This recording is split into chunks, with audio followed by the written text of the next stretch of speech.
precept to understand knowledge and doctrine. The Israelites in the days of the so-called, what was called the Jews, the Israelites in the days of the Son of the Most High, they knew that they were the Israelites under the covenant. But they still didn't understand doctrine or understand knowledge. They were taken out of the way through traditions. So just the fact that you understand that you're the Israelites under the covenant definitely doesn't mean that you understand doctrine. You got to go precept upon precept once you've been weaned from that milk.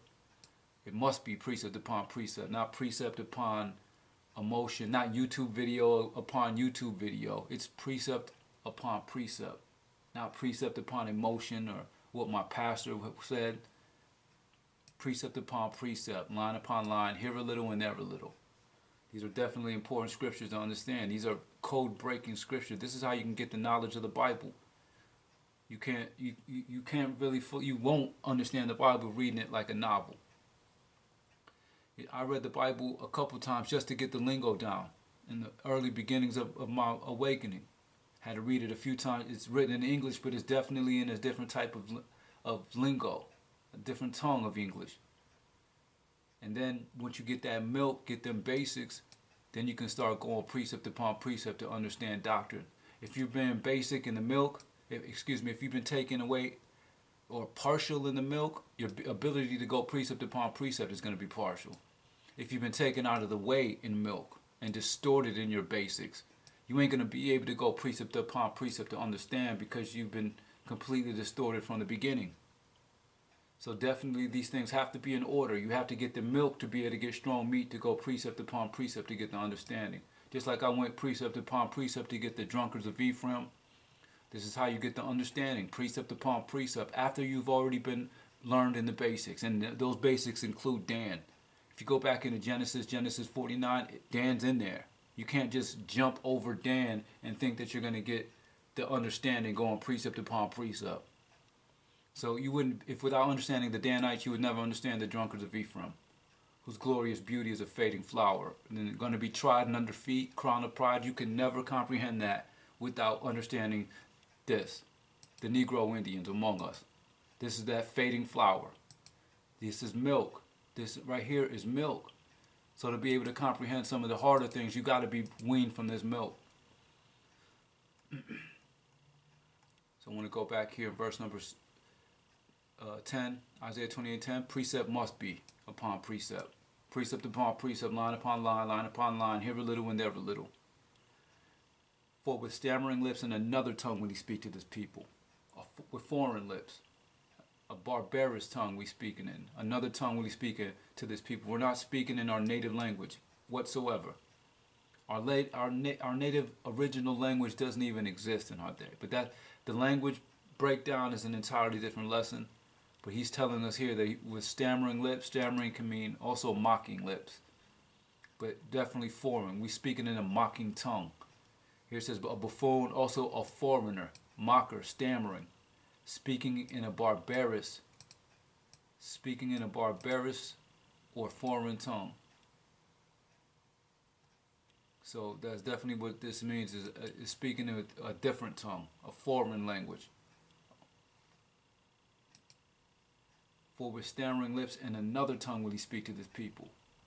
As I said, I found this Blue Letter Bible very convenient to where it's not necessary to go into certain Hebrew dialects to be able to understand what's being said. Precept upon precept is how you understand these things. And I found this Blue Letter Bible and other different apps to be very convenient in going precept upon precept. Verse number 12, to whom he said, this is the rest wherewith ye may cause the weary to rest, and this is the refreshing. Yet they would not hear. So precept upon precept for an understanding and knowledge after being drawn from the milk, drawn from the breast and weaned from the milk. Then you can go precept upon precept to understand the rest and the weary, the rest wherewith ye may cause the weary to rest, and the refreshing. Yet they would not hear. That's very deep right there. Yet they would not hear. We're going to also come back to that because people don't really want the truth. They don't want to hear that. They don't want to hear that their leaders have been misleading them. Not my leader. Not my camp leader. He's the right leader. People can't even fathom that. I want to precept that rest. The rest here is in the doctrine of the Messiah. Precept upon precept includes the words of the Messiah. Here in verse number 28 of Matthew and 11. Matthew 11 and 28 says, "Come unto me, all ye that labor and are heavy laden, and I will give you rest. Take my yoke upon you and learn of me, for I am meek and lowly in heart, and ye shall find rest. Ye shall find rest unto your souls." So this is the rest. Precept upon precept after you've been weaned from the milk, drawn from the breast, precept upon precept in the doctrine of the Messiah. This is our rest. Yet they would not hear. People don't want the truth. We're going to come back to this, yet they would not hear, because our people do not want the real truth. Many people don't want the truth. They just want to believe that they're following the truth. They don't want to do the work for themselves. They don't want to do the studying for themselves. I'm going to go here in verse number 13. 13 is a very deep precept. Isaiah 28 and 13.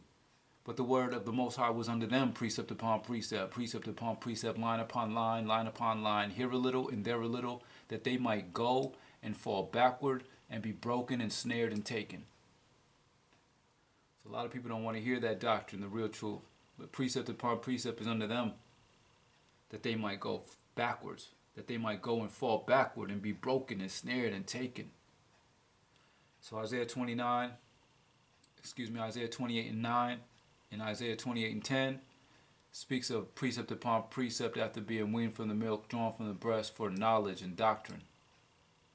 To understand the real truth, the rest, precept upon precept, line upon line, after being weaned from the milk, for an understanding.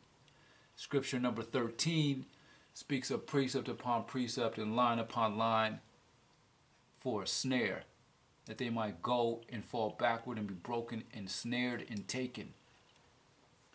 Very deep. This Isaiah 28:13 is a two-way scripture, because not only is this a precept upon precept for a snare for those that don't really want the truth, but precept upon precept for a trap for those who are teaching precept upon precept for a snare. So this is a two-way precept. And I also want to note that it's in the 13th line. Line upon line, this is the 13th scripture of the 13th precept. Line upon line, here a little and there a little, that they might go and fall backward and be broken and snared and taken. Now I want to show and prove that this is the Dan tribe doing these things, that are going precept upon precept. This nation of people that is among us, that has been blotted out of our righteousness, are going precept upon precept for a trap to our people. They're setting up traps for those people that don't want to do the work for themselves. But these traps have become their own trap. So I want to go here in the book of Psalms. So the book of Psalms speaks of the Dan tribe numerously, a lot. You cannot understand the book of Psalms without understanding the Danites. And it doesn't ever even mention Dan. Without saying Dan, parabolically, it speaks of the Danites and the traps that they set. Several times just referring to them as the wicked. But we're going to show and prove that these things, many different traps, are being set by the Dan tribe Negroes. Psalms, the book of Psalms, the Psalm of David, Psalm 35 and 1, the Psalm of David. It says, "Plead my cause, O Adonai, O Lord," in the English, "Most High, with them that strive with me. Fight against them that fight against me. Take hold of shield and buckler, and stand up for mine help.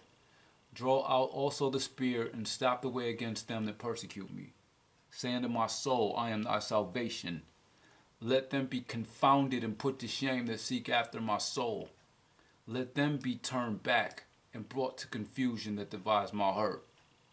Let them be as chaff before the wind, and let the angel of the Most High chase them. Let their way be dark and slippery, and let the angel of the Most High persecute them. For without cause have they hid for me their net in a pit, which without cause they have digged for my soul."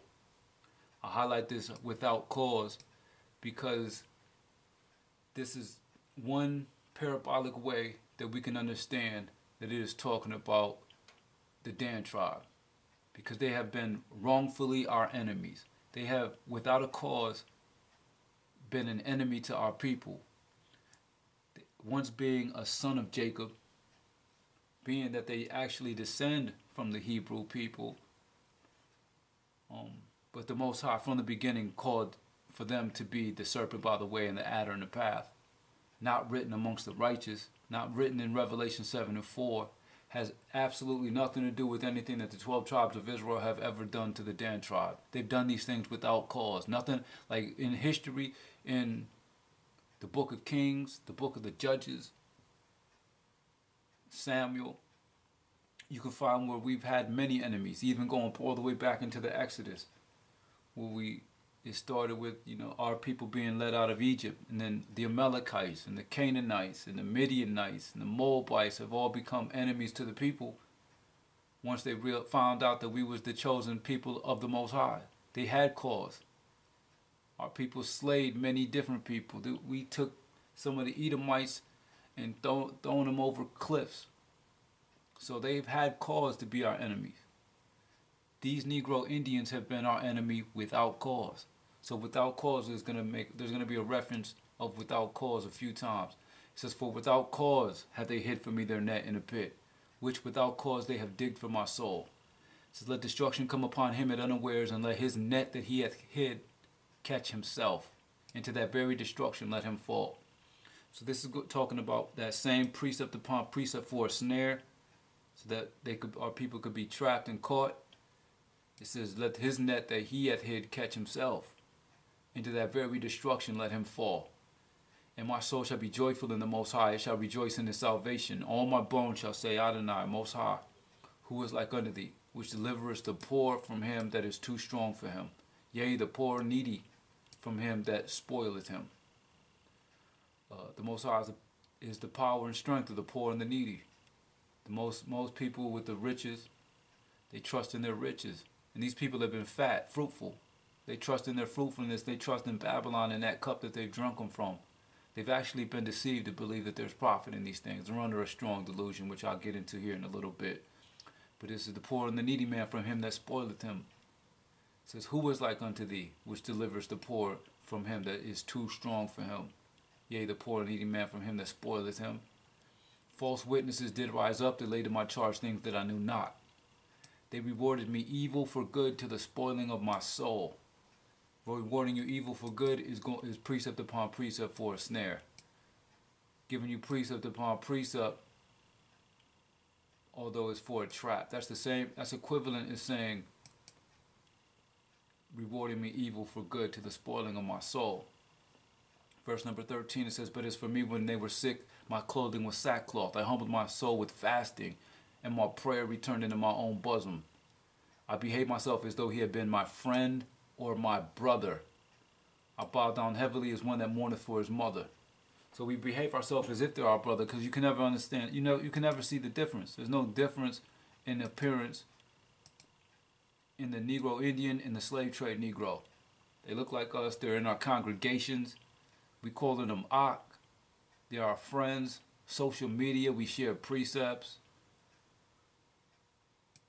But really, they're rewarding our people evil for good to the spoiling of our soul. They're not claiming the Dan tribe. They're not saying, okay, we're from the Danites, the serpent by the way and the adder in the path. We setting up traps. They're doing these things subtly. So we behaving ourselves as though they're our friend and our brother. Since I bow down heavily as one that mourneth for his mother, but in mine adversity they rejoiced and gathered themselves together. Yea, the abjects gathered themselves together against me, and I knew it not. So these slanderers are formulating together against us. It says here, and I knew it not.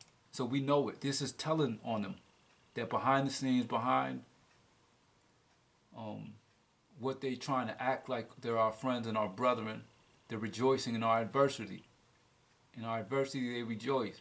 The slanderers gathered themselves together against me, and I knew it not. So this precept is telling on them. It's telling us that they're formulating themselves against us secretly. Privately, they commune of laying snares on the people. They did tear me and cease not. Verse 16, with hypocritical mockers and feasts, they gnashed upon me with their teeth. Danites, that's the Dan tribe. hypocritically mockers and feasts. They're keeping feasts with us, giving us false feast days, false new moons,